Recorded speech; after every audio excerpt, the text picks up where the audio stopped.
ನನ್ನ ಹೆಸರು ರಾಧಿಕಾ. ಇದು ನನ್ನ ಜೀವನದ ಅತ್ಯಂತ ಕಹಿ ಸತ್ಯ. ನನ್ನ ಪತಿ ರಮೇಶ್ ಒಬ್ಬ ಸಾಫ್ಟ್ವೇರ್ ಇಂಜಿನಿಯರ್. ಆದರೆ ನಮ್ಮ ಜೀವನದಲ್ಲಿ ಹಣಕಾಸಿನ ಸಮಸ್ಯೆಗಳು ಸದಾ ಕಾಡುತ್ತಿದ್ದವು. ರಮೇಶ್ಗೆ ದೊಡ್ಡ ಸಾಲವಿತ್ತು. ಅದೇ ಸಮಯದಲ್ಲಿ ನನ್ನ ಅತ್ತೆ ಶಾರದಾ ಅವರಿಗೆ ಗಂಭೀರ ಕಾಯಿಲೆ ಕಾಣಿಸಿಕೊಂಡಿತ್ತು. ಅವರ ಚಿಕಿತ್ಸೆಗೆ ಲಕ್ಷಾಂತರ ರೂಪಾಯಿ ಖರ್ಚಾಯಿತು. ನಮ್ಮ ಉಳಿತಾಯವೆಲ್ಲ ಖಾಲಿಯಾಗಿ ಸಾಲದ ಭಾರ ಇನ್ನಷ್ಟು ಹೆಚ್ಚಾಯಿತು. ರಮೇಶ್ ಹಗಲು ರಾತ್ರಿ ದುಡಿಯುತ್ತಿದ್ದರೂ ಪರಿಸ್ಥಿತಿ ಸುಧಾರಿಸಲಿಲ್ಲ. ಅಂತಿಮವಾಗಿ ಉತ್ತಮ ಕೆಲಸ ಸಿಕ್ಕಿದೆ ಎಂದು ಹೇಳಿ ರಮೇಶ್ ಹೊರದೇಶಕ್ಕೆ ಹೋದರು. ಅವರ ನಿರ್ಧಾರಕ್ಕೆ ನಾನು ಬೆಂಬಲ ನೀಡಿದೆ, ಏಕೆಂದರೆ ಬೇರೆ ದಾರಿಯೇ ಇರಲಿಲ್ಲ. ರಮೇಶ್ ವಿದೇಶಕ್ಕೆ ಹೋದ ಮೇಲೆ ಮನೆಯಲ್ಲಿ ನಾನು ಮತ್ತು ನನ್ನ ಅತ್ತೆ ಮಾತ್ರ ಉಳಿದುಕೊಂಡವು. ಶಾರದಾ ಅತ್ತೆ ವಯಸ್ಸಾಗಿದ್ದವರಿಂದ ಅನಾರೋಗ್ಯದಿಂದಾಗಿ ಅವರಿಗೆ ನಿರಂತರ ಆರೈಕೆ ಬೇಕಿತ್ತು. ನನ್ನ ಮನೆಯ ಕೆಲಸ, ಅಡುಗೆ ಜೊತೆಗೆ ಅತ್ತೆಯವರ ಆರೈಕೆಯನ್ನು ಮಾಡಬೇಕಿತ್ತು. ಆರಂಭದಲ್ಲಿ ಎಲ್ಲವೂ ಸರಿಯಾಗಿತ್ತು. ಆದರೆ ದಿನಗಳು ಕಳೆದಂತೆ ನನಗೆ ದೈಹಿಕವಾಗಿ ಮಾನಸಿಕವಾಗಿ ದಣಿವು ಹೆಚ್ಚಾಯಿತು. ಅತ್ತೆಯವರ ಕಾಯಿಲೆ ಹೆಚ್ಚದಿದ್ದರಿಂದ ಅವರಿಗೆ ಹೆಚ್ಚಿನ ಗಮನ, ಶುಶ್ರೂಷೆ ಬೇಕಿತ್ತು. ರಾತ್ರಿ ನಿದ್ದೆ ಇಲ್ಲದೆ ಅವರನ್ನು ನೋಡಿಕೊಳ್ಳುವುದು, ಔಷಧಗಳನ್ನು ನೀಡುವುದು, ಆಹಾರ ಕೊಡುವುದು ಎಲ್ಲವೂ ಕಷ್ಟಕರವಾಗಿ ತೋರತೊಡಗಿತು. ನನ್ನ ಗೆಳತಿಯರ ಸಂಬಂಧಿಕರೊಂದಿಗೆ ಮಾತನಾಡಲು ಪ್ರಯತ್ನಿಸಿದಾಗಲೂ ಅತ್ತೆಯವರಿಗೆ ಆರೈಕೆ ಮಾಡುವ ವಿಷಯದಿಂದ ಹೊರಬರಲು ಸಾಧ್ಯವಾಗಲಿಲ್ಲ. ದಿನದಿಂದ ದಿನಕ್ಕೆ ನಾನು ನನ್ನನ್ನು ಕಳೆದುಕೊಳ್ಳುತ್ತಿದ್ದೆ. ನನ್ನ ಆರೋಗ್ಯವು ಹದಗೆಡುತ್ತಿತ್ತು. ಈ ಪರಿಸ್ಥಿತಿಯಲ್ಲಿ ನನ್ನ ಆಸೆ ಕನಸುಗಳು ಯಾವುದೂ ಇರಲಿಲ್ಲ. ಅತ್ತೆಯವರ ಆರೈಕೆಯೇ ನನ್ನ ಇಡೀ ದಿನವನ್ನು ಆವರಿಸಿತ್ತು. ನನ್ನ ಮನಸ್ಸು ಪ್ರಕ್ಷುಬ್ಧವಾಯಿತು. ರಮೇಶ್ ದೂರವಿದ್ದರೂ ಅವರೊಂದಿಗೆ ನಾನು ನನ್ನ ಕಷ್ಟಗಳನ್ನು ಸಂಪೂರ್ಣವಾಗಿ ಹೇಳಿಕೊಳ್ಳಲು ಸಾಧ್ಯವಾಗಲಿಲ್ಲ, ಏಕೆಂದರೆ ಅವರು ಈಗಾಗಲೇ ಸಾಕಷ್ಟು ಒತ್ತಡದಲ್ಲಿದ್ದರು. ಒಂದು ದಿನ ನಾನು ನನ್ನ ನೆರೆಹೊರೆಯವರೊಂದಿಗೆ ಮಾತನಾಡುತ್ತಿದ್ದಾಗ ಅವರ ಹಿರಿಯ ನಾಗರಿಕರ ಆರೈಕೆ ಮಾಡುವ ವೃದ್ಧಾಶ್ರಮಗಳ ಬಗ್ಗೆ ಪ್ರಸ್ತಾಪಿಸಿದರು. ಆರಂಭದಲ್ಲಿ ನನಗೆ ಆಲೋಚನೆ ಕೂಡ ಭಯ ಹುಟ್ಟಿಸಿತು. ನಮ್ಮ ಹಿರಿಯವರನ್ನು ವೃದ್ಧಾಶ್ರಮಕ್ಕೆ ಕಳುಹಿಸುವುದು ಸರಿಯೇ ಎಂದು ನನಗನಿಸಿತು. ಆದರೆ ನನ್ನ ಪರಿಸ್ಥಿತಿಯನ್ನು ನೋಡಿದಾಗ ಬೇರೆ ಆಯ್ಕೆ ಕಾಣಿಸಲಿಲ್ಲ. ನನ್ನ ಆಲೋಚನೆಗಳು ಸಂಘರ್ಷಕ್ಕೆ ಒಳಗಾದವು. ಒಂದು ಕಡೆ ನನ್ನ ದಣಿವು, ಮತ್ತೊಂದು ಕಡೆ ಅತ್ತೆಯವರ ಆರೋಗ್ಯ. ಕೊನೆಗೆ ನಾನು ಒಂದು ನಿರ್ಧಾರಕ್ಕೆ ಬರಲೇಬೇಕಾಯಿತು. ಒಂದು ನೋವಿನ ನಿರ್ಧಾರ. ವೃದ್ಧಾಶ್ರಮದ ಬಗ್ಗೆ ಯೋಚಿಸುವುದು ನನಗೆ ತುಂಬ ಕಷ್ಟಕರವಾಗಿತ್ತು. ಭಾರತೀಯ ಸಂಸ್ಕೃತಿಯಲ್ಲಿ ಹಿರಿಯರನ್ನು ಮನೆಯಲ್ಲಿಯೇ ನೋಡಿಕೊಳ್ಳುವುದು ನಮ್ಮ ಕರ್ತವ್ಯ ಎಂದು ಹೇಳಲಾಗಿತ್ತು. ಆದರೆ ನನ್ನ ಪರಿಸ್ಥಿತಿ ವಿಭಿನ್ನವಾಗಿತ್ತು. ನನ್ನ ಆರೋಗ್ಯ ಹದಗೆಡುತ್ತಿತ್ತು. ಅತ್ತೆಯವರಿಗೆ ಬೇಕಾದಷ್ಟು ಉತ್ತಮ ಆರೈಕೆಯನ್ನು ನಾನು ಒದಗಿಸಲು ಸಾಧ್ಯವಾಗುತ್ತಿರಲಿಲ್ಲ. ಅವರಿಗೆ ನಿರಂತರ ವೈದ್ಯಕೀಯ ಗಮನ, ವೃತ್ತಿಪರ ಶುಶ್ರೂಷೆ ಅಗತ್ಯವಿತ್ತು. ವೃದ್ಧಾಶ್ರಮಗಳ ಬಗ್ಗೆ ನಾನು ಇನ್ನಷ್ಟು ಮಾಹಿತಿ ಸಂಗ್ರಹಿಸಿದೆ. ಅಲ್ಲಿನ ಸೌಲಭ್ಯಗಳು, ವೈದ್ಯಕೀಯ ಸೇವೆಗಳು, ದಿನನಿತ್ಯದ ಚಟುವಟಿಕೆಗಳ ಬಗ್ಗೆ ತಿಳಿದುಕೊಂಡೆ. ಕೆಲವು ವೃದ್ಧಾಶ್ರಮಗಳ ಅತ್ಯುತ್ತಮ ಸೌಲಭ್ಯಗಳನ್ನು ಹೊಂದಿದ್ದು ಹಿರಿಯರಿಗೆ ಸಂತೋಷದ ವಾತಾವರಣ ನೀಡುತ್ತವೆ ಎಂದು ತಿಳಿಯಿತು. ನನ್ನ ಮನಸ್ಸಿನಲ್ಲಿ ಅನೇಕ ಪ್ರಶ್ನೆಗಳು, ಗೊಂದಲಗಳು ಇದ್ದವು. ರಮೇಶ್ ಇದಕ್ಕೆ ಹೇಗೆ ಪ್ರತಿಕ್ರಿಯಿಸುತ್ತಾರೆ? ಅತ್ತೆಯವರು ಇದನ್ನು ಒಪ್ಪುತ್ತಾರಾ?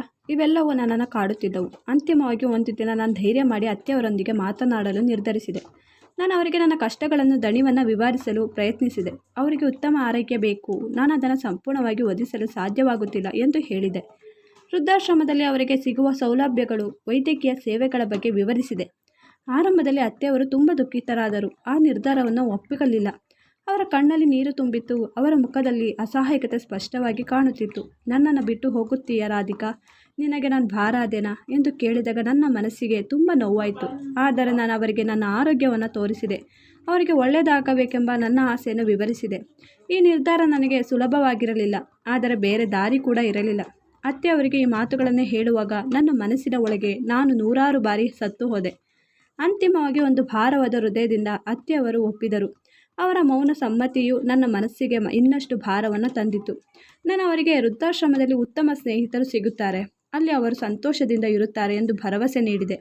ವೃದ್ಧಾಶ್ರಮಕ್ಕೆ ಕರೆದುಕೊಂಡು ಹೋಗುವ ದಿನ ಅತ್ತೆಯವರು ತುಂಬ ಮೌನವಾಗಿದ್ದರು. ಅವರ ಕಣ್ಣುಗಳಲ್ಲಿ ದುಃಖದ ಛಾಯೆ ಇತ್ತು. ಅವರ ಮುಖದ ಮೇಲೆ ಮೂಡಿದ ಆ ಭಾವನೆಯ ನನ್ನನ್ನು ಸದಾ ಕಾಡುತ್ತಿತ್ತು. ನಾನು ಅವರನ್ನು ವೃದ್ಧಾಶ್ರಮದೊಳಗೆ ಕರೆದುಕೊಂಡು ಹೋಗುವಾಗ ಪ್ರತಿ ಹೆಜ್ಜೆಯು ನನ್ನ ಹೃದಯವನ್ನು ತುಂಡು ತುಂಡು ಮಾಡುತ್ತಿತ್ತು. ಅವರಿಗೆ ಬೇಕಾದ ಎಲ್ಲ ವ್ಯವಸ್ಥೆಗಳನ್ನು ಮಾಡಿದೆ. ಅವರಿಗೆ ಇಷ್ಟವಾದ ಸ್ಥಳದಲ್ಲಿ ಕೋಣೆಯನ್ನು ಆಯ್ಕೆ ಮಾಡಿದೆ. ಅವರ ಅವಶ್ಯಕತೆಗಳನ್ನು ಅಲ್ಲಿನ ಸಿಬ್ಬಂದಿಗಳಿಗೆ ವಿವರಿಸಿದೆ. ನಾನು ಅಲ್ಲಿಂದ ಹೊರಡುವಾಗ ಅತ್ತೆಯವರು ನನ್ನ ಕೈ ಹಿಡಿದು ನೋಡಿದರು. ಆ ನೋಟ ನನ್ನ ಆತ್ಮಕ್ಕೆ ಚುಚ್ಚಿದಂತೆ ಭಾಸವಾಯಿತು.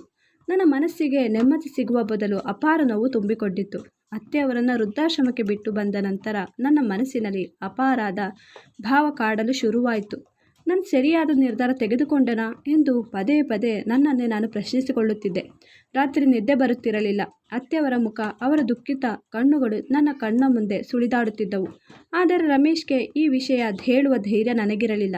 ಅವರು ಈಗಾಗಲೇ ಸಾಲದ ಭಾರ, ಕೆಲಸದ ಒತ್ತಡದಿಂದ ಬಳಲುತ್ತಿದ್ದರು. ಈ ವಿಷಯ ತಿಳಿದರೆ ಅವರು ಇನ್ನಷ್ಟು ಚಿಂತೆಗಿಡುತ್ತಾರೆ ಎಂದು ನನಗೆ ಅನಿಸಿತು. ಹಾಗಾಗಿ ನಾನು ಸತ್ಯವನ್ನು ಮರೆಮಾಚಲು ನಿರ್ಧರಿಸಿದೆ. ನನ್ನಿಂದ ಆದ ತಪ್ಪು ಇದು ಎಂದು ನನಗೆ ಗೊತ್ತಿತ್ತು. ಆದರೆ ಆ ಕ್ಷಣದಲ್ಲಿ ನನಗೆ ಬೇರೆ ಯಾವ ದಾರಿಯೂ ಕಾಣಲಿಲ್ಲ.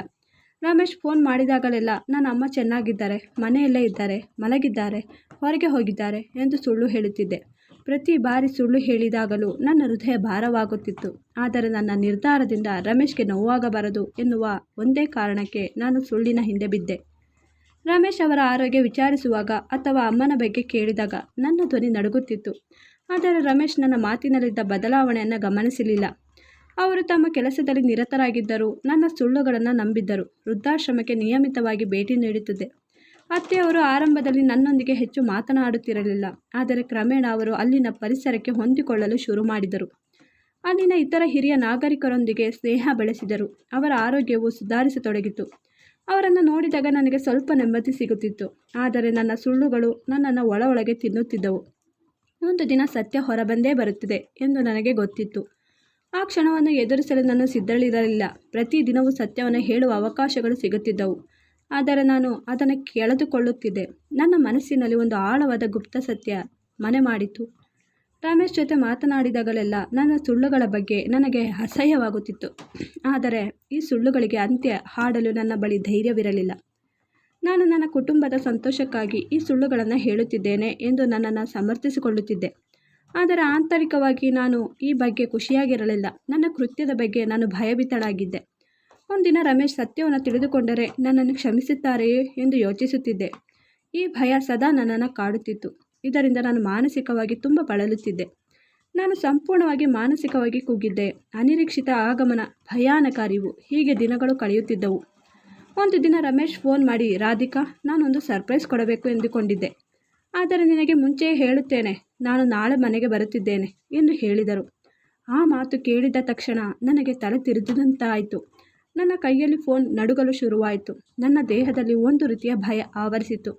ನನ್ನ ಮನಸ್ಸಿನಲ್ಲಿ ಸಾವಿರಾರು ಆಲೋಚನೆಗಳು ಸುಳಿದಾಡಿದವು. ರಮೇಶ್ ಬರುತ್ತಿದ್ದಾರೆ, ಅಮ್ಮನ ಬಗ್ಗೆ ಸತ್ಯ ಗೊತ್ತಾಗುತ್ತೆ, ಅವ್ರು ನನ್ನನ್ನು ಕ್ಷಮಿಸುವುದಿಲ್ಲ ಎಂದುಕೊಂಡೆ. ಈ ವಿಷಯವನ್ನು ನಾನು ರಮೇಶ್ಗೆ ಹೇಳಿಯೇ ಇರಲಿಲ್ಲ. ಅವರು ಅನಿರೀಕ್ಷಿತವಾಗಿ ಬರುತ್ತಿದ್ದರು. ನನ್ನ ಸುಳ್ಳುಗಳ ಗೋಡೆ ಕುಸಿಯುವ ಸಮಯ ಹತ್ತಿರವಾಗುತ್ತಿತ್ತು. ಏನು ಮಾಡಬೇಕು ಎಂದು ನನಗೆ ತಿಳಿಯಲಿಲ್ಲ. ನನ್ನ ಇಡೀ ದೇಹ ಬೆವತು ಹೋಗಿತ್ತು. ನನ್ನ ಹೃದಯ ವೇಗವಾಗಿ ಬಡಿದುಕೊಳ್ಳುತ್ತಿತ್ತು. ತಕ್ಷಣವೇ ವೃದ್ಧಾಶ್ರಮಕ್ಕೆ ಹೋಗಿ ಅತ್ತೆಯವರನ್ನು ಕರೆದುಕೊಂಡು ಬರಬೇಕು ಎಂದು ನಿರ್ಧರಿಸಿಕೊಂಡೆ ನನ್ನನ್ನೇ. ಆದರೆ ಅಷ್ಟರಲ್ಲಿ ರಮೇಶ್, ನಾನು ಈಗಾಗಲೇ ವಿಮಾನ ಹತ್ತಿದ್ದೇನೆ, ಇನ್ನೇನು ಕೆಲವೇ ಗಂಟೆಗಳಲ್ಲಿ ಬೆಂಗಳೂರಿಗೆ ತಲುಪುತ್ತೇನೆ ಎಂದು ಹೇಳಿದರು. ನನ್ನ ಮನಸ್ಸಿಗೆ ಮತ್ತಷ್ಟು ಆಘಾತವಾಯಿತು. ನನ್ನ ಬಳಿ ಸಮಯ ಕೂಡ ಇರಲಿಲ್ಲ. ಬೆಂಗಳೂರಿನಿಂದ ನಮ್ಮ ಮನೆಗೆ ಬರಲು ಕೆಲವು ಗಂಟೆಗಳು ಬೇಕಾಗುತ್ತವೆ ಎಂದು ನನಗೆ ಗೊತ್ತಿತ್ತು. ಆ ಕೆಲವೇ ಗಂಟೆಗಳಲ್ಲಿ ನನ್ನ ಅತ್ತೆಯವರನ್ನು ವೃದ್ಧಾಶ್ರಮದಿಂದ ಕರೆದುಕೊಂಡು ಬರುವುದು ತುಂಬ ಅಸಾಧ್ಯವಾಗಿತ್ತು. ನಾನು ಸಂಪೂರ್ಣವಾಗಿ ಗೊಂದಲಕ್ಕೊಳಗಾಗಿದ್ದೆ. ನನ್ನ ತಲೆಯಲ್ಲಿ ನೂರಾರು ಆಲೋಚನೆಗಳು ಸುಳಿದಾಡುತ್ತಿದ್ದವು. ಒಂದು ಕಡೆ ನನ್ನ ಪತಿ ಮನೆಗೆ ಬರುತ್ತಿದ್ದಾರೆ ಎಂಬ ಸಂತೋಷ, ಮತ್ತೊಂದು ಕಡೆ ಅತ್ತೆಯವರ ವಿಷಯದಲ್ಲಿ ಸತ್ಯ ಹೊರಬರುತ್ತದೆ ಎಂಬ ಭಯ. ಇವೆರಡರ ನಡುವೆ ನಾನು ಸಿಕ್ಕಿ ಹಾಕಿಕೊಂಡಿದ್ದೆ ಎಂಬ ನಾನು ತಕ್ಷಣ ವೃದ್ಧಾಶ್ರಮಕ್ಕೆ ಫೋನ್ ಮಾಡಿದೆ. ಆದರೆ ಅಲ್ಲಿ ಯಾರೂ ಕೂಡ ಫೋನ್ ಎತ್ತಲಿಲ್ಲ. ನನ್ನ ಗಾಬರಿ ಇನ್ನಷ್ಟು ಕೂಡ ಹೆಚ್ಚಾಯಿತು. ನಾನು ಅತ್ತೆಯವರನ್ನು ವೃದ್ಧಾಶ್ರಮದಿಂದ ಕರೆದುಕೊಂಡು ಬರಲು ಪ್ರಯತ್ನಿಸಿದರೆ ರಮೇಶ್ ಮನೆಗೆ ಬರುವ ಹೊತ್ತಿಗೆ ನನ್ನ ಮನೆಯಲ್ಲಿ ಇರುವುದಿಲ್ಲ. ಒಂದು ವೇಳೆ ನಾನು ಅವರನ್ನು ಕರೆದುಕೊಂಡು ಬರದಿದ್ದರೆ ರಮೇಶ್ ಬಂದ ತಕ್ಷಣ ಅತ್ತೆಯವರನ್ನು ಹುಡುಕುತ್ತಾರೆ, ಸತ್ಯ ತಿಳಿದುಕೊಳ್ಳುತ್ತಾರೆ. ಅನಿವಾರ್ಯವಾಗಿ ನನ್ನ ಸತ್ಯವನ್ನು ಎದುರಿಸಬೇಕಿತ್ತು. ನನ್ನ ಕಣ್ಣಲ್ಲಿ ನೀರು ತುಂಬಿಕೊಂಡಿತ್ತು. ರಮೇಶ್ ನನಗೆ ಕರೆ ಮಾಡಿದಾಗ ನಾನು ಅಳುತ್ತಿದ್ದೇನೆ ಎಂದು ಅವರು ಅರಿತುಕೊಳ್ಳಲಿಲ್ಲ. ರಾಧಿಕಾ, ಏನು ವಿಷಯ, ನೀನು ಯಾಕೆ ಅಳುತ್ತಿದೆಯಾ ಎಂದು ಅವರು ಹೇಳಿದರು. ನಾನು ಅವರಿಗೆ ಏನು ಹೇಳಿದೆ, ನನಗೆ ಸಂತೋಷವಾಗಿದೆ ಎಂದು ಹೇಳಿದೆ. ಆ ಕ್ಷಣದಲ್ಲಿ ನಾನು ನನ್ನ ಮನಸ್ಸನ್ನು ನಿಯಂತ್ರಿಸಲು ಸಾಧ್ಯವಾಗಲಿಲ್ಲ. ನನ್ನ ಸುಳ್ಳುಗಳು ನನ್ನನ್ನೇ ಸಂಕಷ್ಟಕ್ಕೆ ಸಿಲುಕಿಸಿದ್ದವು. ರಮೇಶ್ ಮನೆಗೆ ಬರುವ ಸಮಯ ಹತ್ತಿರವಾಗುತ್ತಿದ್ದಂತೆ ನನ್ನ ಹೃದಯ ಬಡಿತ ಹೆಚ್ಚಾಗಿತ್ತು. ನಾನು ಅವರ ಬಳಿ ಸತ್ಯವನ್ನು ಹೇಳಲು ಧೈರ್ಯ ಮಾಡಿ ಎಲ್ಲ ತಪ್ಪೊಪ್ಪಿಗಳಲ್ಲೂ ನಿರ್ಧರಿಸಿದೆ. ಅವರು ಬಂದ ಕೂಡಲೇ ನಾನು ಅವರಿಗೆ ಎಲ್ಲ ವಿವರಗಳನ್ನು ಹೇಳಿದೆ. ರಮೇಶ್ ಬಂದಾಗ ಅವರ ಮುಖದಲ್ಲಿ ಅಚ್ಚರಿ, ಸಂತೋಷ ಕೂಡ ಇತ್ತು. ಅವರು ನನ್ನನ್ನು ತಬ್ಬಿಕೊಂಡರು. ಆದರೆ ನನ್ನ ಮುಖದಲ್ಲಿರುವ ದುಃಖವನ್ನು ಗಮನಿಸಿದರು. ಏನಾಯಿತು ರಾಧಿಕಾ, ಯಾಕೆ ನೀನು ಹೀಗಿದ್ದೀಯಾ ಎಂದು ಕೇಳಿದರು. ನಾನು ಇನ್ನು ಮುಂದೆ ಸುಳ್ಳು ಹೇಳಲು ಆಗೋದಿಲ್ಲ. ರಮೇಶ್, ನಿಮಗೆ ಒಂದು ವಿಷಯ ಹೇಳಬೇಕು ಎಂದು ಹೇಳಿ ನನ್ನ ಧ್ವನಿ ನಡುಗಲು ಶುರುವಾಯಿತು. ನಾನು ಅವರಿಗೆ ಅತ್ತೆಯವರ ಅನಾರೋಗ್ಯ, ನನ್ನ ದಣಿವು, ಅವರನ್ನು ವೃದ್ಧಾಶ್ರಮಕ್ಕೆ ಬಿಟ್ಟಿದ್ದರ ಬಗ್ಗೆ ಹೇಳಿದೆ. ನಾನು ಪ್ರತಿ ಬಾರಿ ಸುಳ್ಳು ಹೇಳಿದಾಗಲೂ ನನ್ನ ಹೃದಯ ಹೇಗೆ ಭಾರವಾಗುತ್ತಿತ್ತು ಎಂಬುದನ್ನು ಸಹ ವಿವರಿಸಿದೆ. ರಮೇಶ್ ನನ್ನ ಮಾತುಗಳನ್ನು ಕೇಳಿ ಸ್ತಬ್ಧರಾಗಿದ್ದರು. ಅವರ ಮುಖದಲ್ಲಿ ಕೋಪ, ನೋವು, ಅಚ್ಚರಿ ಎಲ್ಲವೂ ಮಿಶ್ರಿತವಾಗಿತ್ತು. ರಾಧಿಕಾ, ನೀನು ಹೀಗೆ ಮಾಡ್ತೀಯ ಅಂತ ನಾನು ಕನಸಲ್ಲೂ ಅಂದುಕೊಂಡಿರಲಿಲ್ಲ. ಯಾಕೆ ನನಗೆ ವಿಷಯ ಹೇಳಲಿಲ್ಲ ಮೊದಲೇ? ನಾವು ಒಟ್ಟಾಗಿ ಈ ಸಮಸ್ಯೆಯನ್ನು ಎದುರಿಸಬಹುದಿತ್ತಲ್ಲ ಎಂದು ಕೇಳಿದರು. ಅವರ ಮಾತುಗಳಲ್ಲಿ ನನಗೆ ನೋವು ಸ್ಪಷ್ಟವಾಗಿ ಕೇಳಿಸಿತು. ನನಗೆ ನನ್ನ ತಪ್ಪಿನ ಅರಿವಾಯಿತು. ನಾನು ಅವರ ಕಣ್ಣುಗಳನ್ನು ನೋಡಲು ಸಾಧ್ಯವಾಗಲಿಲ್ಲ. ನನ್ನ ತಲೆ ತಗ್ಗಿಸಿ ನಿಂತೆ. ನನಗೆ ಬೇರೆ ದಾರಿ ಕೂಡ ಕಾಣಲಿಲ್ಲ. ರಮೇಶ್, ನಿಮಗೆ ಈಗಾಗಲೇ ಸಾಲದ ಭಾರವಿತ್ತು, ಕೆಲಸದ ಒತ್ತಡ ಕೂಡ ಇತ್ತು. ನಾನು ನಿಮಗೆ ಇನ್ನಷ್ಟು ಭಾರವಾಗಲು ಬಯಸಲಿಲ್ಲ ಎಂದು ಹೇಳಿದೆ. ಆದರೆ ನನ್ನ ಸಮರ್ಥನೆ ಅವರಿಗೆ ಸಮಾಧಾನ ನೀಡಲಿಲ್ಲ. ಅವರು ನಿಧಾನವಾಗಿ ಕುರ್ಚಿಯ ಮೇಲೆ ಕುಳಿತುಕೊಂಡರು. ಆಳವಾಗಿ ಉಸಿರೆಳೆದು, ನಾನು ನಿಮ್ಮ ಮೇಲೆ ವಿಶ್ವಾಸ ಇಟ್ಟಿದ್ದೆ ರಾಧಿಕಾ. ಆದರೆ ನೀನು ನನ್ನಿಂದ ಇಷ್ಟು ದೊಡ್ಡ ವಿಷಯವನ್ನು ಮರೆಮಾಚಿದೆ. ಅಮ್ಮ ಎಲ್ಲಿದ್ದಾರೆ ಎಂದು ಕೇಳಿದಾಗಲೆಲ್ಲ ನೀನು ಸುಳ್ಳು ಹೇಳುತ್ತಿದ್ದೆ. ನನಗೆ ನಂಬಲಾಗುತ್ತಿಲ್ಲ ನಿನ್ನ ಮೇಲೆ ಎಂದು ಹೇಳಿದರು. ಅವರ ಮಾತಿನಿಂದ ನನಗೆ ಇನ್ನಷ್ಟು ಕೂಡ ನೋವಾಯಿತು. ಅವರ ವಿಶ್ವಾಸವನ್ನು ನಾನು ಕಳೆದುಕೊಂಡಿದ್ದೆ ಎಂದು ನನಗೆ ಅರಿವಾಯಿತು. ನಾನು ಮೌನವಾಗಿ ಅವರ ಮಾತನ್ನು ಕೇಳಿದೆ. ನನಗೆ ಅವರನ್ನು ಸಮಾಧಾನಪಡಿಸಲು ಸಾಧ್ಯವಾಗಲಿಲ್ಲ. ನನ್ನ ಕಣ್ಣಲ್ಲಿ ನೀರು ಸುರಿಯುತ್ತಲೇ ಇತ್ತು. ಆ ದಿನ ನಮ್ಮಿಬ್ಬರ ನಡುವಿನ ಸಂಬಂಧಕ್ಕೆ ಒಂದು ದೊಡ್ಡ ಹೊಡೆತ ಬಿದ್ದಿತ್ತು. ನಾವು ಮಾತುಕತೆಯಲ್ಲಿ ಮೌನವಾಗಿದ್ದೆವು, ಆದರೆ ಆ ಮೌನದಲ್ಲಿ ನಮ್ಮಿಬ್ಬರ ನೋವು ಸ್ಪಷ್ಟವಾಗಿತ್ತು. ರಮೇಶ್ ನನ್ನ ಮಾತುಗಳನ್ನು ಕೇಳಿದ ನಂತರ ಅವರಿಗೆ ಆಘಾತವಾಯಿತು. ಅವರು ಮೌನವಾಗಿ ಕುಳಿತುಕೊಂಡರು. ಅವರ ಮುಖದಲ್ಲಿ ನಿರಾಶೆ, ನೋವು, ಆಘಾತ ಸ್ಪಷ್ಟವಾಗಿ ಕಾಣುತ್ತಿತ್ತು. ಅಮ್ಮ ನನ್ನ ಬಿಟ್ಟು ಬಂದೆ ಅಂದರೆ ಹೇಗೆ ರಾಧಿಕಾ? ಅವರಿಗೆ ಏನಾದರೂ ಆಗಿದ್ದರೆ ಎಂದು ಆತಂಕದಿಂದ ಕೇಳಿದರು. ನಾನು ಅವರನ್ನು ಸಮಾಧಾನಪಡಿಸಲು ಪ್ರಯತ್ನಿಸಿದೆ. ಇಲ್ಲ ರಮೇಶ್, ಅಮ್ಮ ಚೆನ್ನಾಗಿದ್ದಾರೆ. ನಾನು ಅವರನ್ನು ನೋಡಿಕೊಳ್ಳುತ್ತಿದ್ದೆ. ಅವರು ವೃದ್ಧಾಶ್ರಮದಲ್ಲಿ ತುಂಬ ಸಂತೋಷವಾಗಿದ್ದಾರೆ. ಅವರಿಗೆ ತುಂಬ ಆರೋಗ್ಯ ಸಿಗುತ್ತಿದೆ ಎಂದು ಹೇಳಿದೆ. ಆದರೆ ರಮೇಶ್ ನನ್ನ ಮಾತುಗಳನ್ನು ಕೇಳಿಸಿಕೊಳ್ಳುವ ಸ್ಥಿತಿಯಲ್ಲಿ ಕೂಡ ಇರಲಿಲ್ಲ. ಅವರಿಗೆ ತಕ್ಷಣ ಅತ್ತೆಯವರನ್ನು ನೋಡಿಕೊಳ್ಳಬೇಕಿತ್ತು ಅನಿಸಿತು. ನನ್ನ ತಾಯಿ ಎಲ್ಲಿದ್ದಾರೆ? ತಕ್ಷಣ ನನಗೆ ವೃದ್ಧಾಶ್ರಮದ ವಿಳಾಸ ಕೊಡು ಎಂದು ಕೇಳಿದರು. ಅವರ ಧ್ವನಿಯಲ್ಲಿ ಕೋಪ, ನೋವು ಸ್ಪಷ್ಟವಾಗಿತ್ತು. ನಾನು ವೃದ್ಧಾಶ್ರಮದ ವಿಳಾಸವನ್ನು ನೀಡಿದೆ. ತಕ್ಷಣ ಅವರು ಅಲ್ಲಿಗೆ ಹೊರಡಲು ಸಿದ್ಧರಾದರು. ನಾನು ಅವರೊಂದಿಗೆ ಹೋಗಲು ಬಯಸಿದೆ, ಆದರೆ ಅವರು ನನ್ನನ್ನು ತಡೆದರು. ನಾನು ಒಬ್ಬನೇ ಹೋಗುತ್ತೇನೆ. ನನಗೆ ಅಮ್ಮನ ಜೊತೆ ಮಾತನಾಡಬೇಕು ಎಂದು ಹೇಳಿದರು. ಅವರ ಮಾತು ನನ್ನನ್ನು ಇನ್ನಷ್ಟು ನೋವಿಸಿತು. ನನ್ನಿಂದ ತಪ್ಪು ಆಗಿದೆ ಎಂದು ನನಗೆ ಸಂಪೂರ್ಣವಾಗಿ ಅರ್ಥವಾಯಿತು. ರಮೇಶ್ ಹೊರಟು ಹೋದ ನಂತರ ನಾನು ಮನೆಯಲ್ಲೇ ಒಬ್ಬಳೇ ಕುಳಿತು ಅಳುತ್ತಿದ್ದೆ. ನನ್ನ ನಿರ್ಧಾರದಿಂದ ನಮ್ಮ ಸಂಬಂಧಕ್ಕೆ ದೊಡ್ಡ ಗಾಯವಾಗಿದೆ ಎಂದು ನನಗೆ ಅರಿವಾಯಿತು. ರಮೇಶ್ ವೃದ್ಧಾಶ್ರಮಕ್ಕೆ ಹೋದರು. ಅಲ್ಲಿ ಅತ್ತೆಯವರನ್ನು ಭೇಟಿಯಾದರು.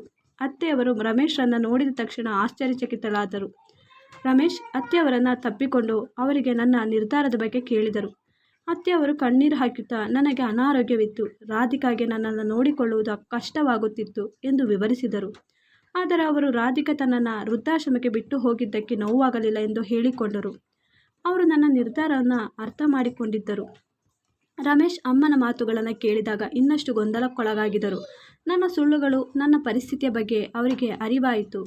ರಮೇಶ್ ವೃದ್ಧಾಶ್ರಮದಿಂದ ಮನೆಗೆ ಬಂದಾಗ ಅವರ ಮುಖದಲ್ಲಿ ಬೇರೆ ರೀತಿಯ ಭಾವ ಇದ್ದಿತ್ತು. ಕೋಪಕ್ಕಿಂತ ಹೆಚ್ಚಾಗಿ ದುಃಖ ಮತ್ತು ನಿರಾಶೆ ಕೂಡ ಇತ್ತು. ಅವರು ನನ್ನ ಬಳಿ ಬಂದು, ರಾಧಿಕಾ, ನೀನು ಯಾಕೆ ಇಷ್ಟು ದೊಡ್ಡ ನಿರ್ಧಾರವನ್ನು ಏಕಾಂಗಿಯಾಗಿ ತೆಗೆದುಕೊಂಡೆ? ನನಗೆ ಹೇಳಬಹುದಿತ್ತಲ್ಲ ನೀನು. ನಮ್ಮಿಬ್ಬರ ಒಟ್ಟಾಗಿ ಏನಾದರೂ ಪರಿಹಾರ ಹುಡುಕಬಹುದಿತ್ತು ಎಂದು ಕೇಳಿದರು. ನಾನು ಕಣ್ಣೀರು ಹಾಕುತ್ತಾ, ನಾನು ನಿಮಗೆ ತೊಂದರೆ ಕೊಡಲು ಇಷ್ಟಪಡಲಿಲ್ಲ ರಮೇಶ್. ನೀವು ಈಗಾಗಲೇ ಸಾಕಷ್ಟು ಕಷ್ಟದಲ್ಲಿದ್ದೀರಿ ಎಂದು ಹೇಳಿದೆ. ರಮೇಶ್ ನನ್ನ ಕೈ ಹಿಡಿದು, ನನ್ನಿಂದ ಒಂದು ತಪ್ಪಾಗಿದೆ, ನಾನು ನಿಮ್ಮ ಮಾತಿಗೆ ಕಿವಿಗೊಡಬೇಕಿತ್ತು ಎಂದು ಹೇಳಿದರು. ಅವರ ಮಾತು ಕೇಳಿ ನಾನು ಇನ್ನಷ್ಟು ಅತ್ತೆ, ನಾನು ಮಾಡಿದ ತಪ್ಪಿಗೆ ಅವರು ನನ್ನನ್ನು ಕ್ಷಮಿಸುತ್ತಿದ್ದಾರೆ ಎಂದು ತಿಳಿಯಲಿಲ್ಲ. ರಮೇಶ್ ನಂತರ, ಅಮ್ಮ ಚೆನ್ನಾಗಿದ್ದಾರೆ, ಅವರು ವೃದ್ಧಾಶ್ರಮದಲ್ಲಿ ಸಂತೋಷವಾಗಿದ್ದಾರೆ ಎಂದು ನನಗೆ ಅನಿಸಿತು. ಆದರೆ ನಾನು ಅಮ್ಮನನ್ನು ನಮ್ಮ ಮನೆಯಿಂದ ದೂರ ಇಡಲು ಬಯಸುವುದಿಲ್ಲ ಎಂದು ಹೇಳಿದರು. ನಾವು ಅಮ್ಮನನ್ನು ಮತ್ತೆ ನಮ್ಮ ಮನೆಗೆ ಕರೆದುಕೊಂಡು ಬರೋಣ. ನಾವಿಬ್ಬರು ಒಟ್ಟಾಗಿ ಅವರನ್ನು ನೋಡಿಕೊಳ್ಳೋಣ. ನಾನು ಇನ್ನು ಮುಂದೆ ನಿಮ್ಮ ಎಲ್ಲ ಸಮಸ್ಯೆಗಳಲ್ಲಿ ಜೊತೆಗಿರುತ್ತೇನೆ. ರಾಧಿಕಾ, ನಾವು ಒಟ್ಟಾಗಿ ಈ ಕಷ್ಟಗಳನ್ನು ಎದುರಿಸೋಣ ಎಂದು ಹೇಳಿದರು. ಅವರ ಮಾತು ನನ್ನ ಹೃದಯಕ್ಕೆ ತೃಪ್ತಿಯನ್ನು ನೀಡಿತು. ನಾನು ಅವರಿಗೆ ನನ್ನ ತಪ್ಪನ್ನು ಒಪ್ಪಿಕೊಂಡೆ, ಕ್ಷಮೆ ಯಾಚಿಸಿದೆ. ರಮೇಶ್ ನನ್ನನ್ನು ತಪ್ಪಿಕೊಂಡು, ನನ್ನನ್ನು ನಂಬು ರಾಧಿಕಾ, ನಾವಿಬ್ಬರು ಒಟ್ಟಾಗಿ ನಮ್ಮ ಜೀವನವನ್ನು ಮತ್ತೆ ಕಟ್ಟಿಕೊಳ್ಳೋಣ ಎಂದು ಹೇಳಿದರು. ಮರುದಿನವೇ ನಾವು ವೃದ್ಧಾಶ್ರಮಕ್ಕೆ ಹೋಗಿ ಅತ್ತೆಯವರನ್ನು ಮನೆಗೆ ಕರೆದುಕೊಂಡು ಬಂದೆವು. ಅತ್ತೆಯವರು ಮನೆಗೆ ಮರಳಿದಾಗ ಅವರ ಮುಖದಲ್ಲಿ ಮತ್ತೊಮ್ಮೆ ಸಂತೋಷ ಸ್ಪಷ್ಟವಾಗಿತ್ತು. ರಮೇಶ್ ಮತ್ತು ಅತ್ತೆಯವರ ನಡುವೆ ಮಾತುಕತೆ ನಡೆಯಿತು. ಎಲ್ಲವೂ ಸರಿ ಹೋಯಿತು. ರಮೇಶ್ ತನ್ನ ಸಾಲವನ್ನು ತೀರಿಸಲು ಮತ್ತಷ್ಟು ಕಷ್ಟಪಟ್ಟು ಕೆಲಸ ಮಾಡಿದರು. ನಾನು ಅತ್ತೆಯವರನ್ನು ಮೊದಲಿನಂತೆ ಪ್ರೀತಿಯಿಂದ ನೋಡಿಕೊಳ್ಳಲು ಶುರು ಮಾಡಿದೆ. ರಮೇಶ್ ಅವರು ಕೆಲಸದ ನಡುವೆಯೂ ಅತ್ತೆಯವರ ಆರೈಕೆಗೆ ಸಹಾಯ ಮಾಡಿದರು. ನಾನು ಕುಟುಂಬದಲ್ಲಿ ಮತ್ತೆ ನೆಮ್ಮದಿ ಮೂಡಿತು. ಈ ಘಟನೆ ನನ್ನ ಜೀವನದಲ್ಲಿ ಒಂದು ದೊಡ್ಡ ಪಾಠ ಕಲಿಸಿತು. ಸತ್ಯವನ್ನು ಮರೆಮಾಚಲು ಬದಲು ಕಷ್ಟಗಳನ್ನು ಎದುರಿಸುವ ಧೈರ್ಯವನ್ನು ಹೊಂದಿರಬೇಕು ಎಂದು ನಾನು ಅರಿತುಕೊಂಡೆ. ನಮ್ಮ ಕುಟುಂಬ, ನಮ್ಮ ವಿಶ್ವಾಸ ಮತ್ತು ಪ್ರೀತಿ ಎಷ್ಟೇ ಕಷ್ಟ ಬಂದರೂ ಅಚಲವಾಗಿ ಉಳಿಯುತ್ತದೆ ಎಂದು ನನಗೆ ಈಗ ತಿಳಿಯಿತು. ಈ ಸ್ಟೋರಿ ಇಷ್ಟ ಆದರೆ ಪ್ಲೀಸ್ ಚಾನಲ್ನ ಲೈಕ್ ಮಾಡಿ, ಚಾನಲ್ ಸಬ್ಸ್ಕ್ರೈಬ್ ಮಾಡೋದನ್ನು ಮರಿಬೇಡಿ. Thanks for watching.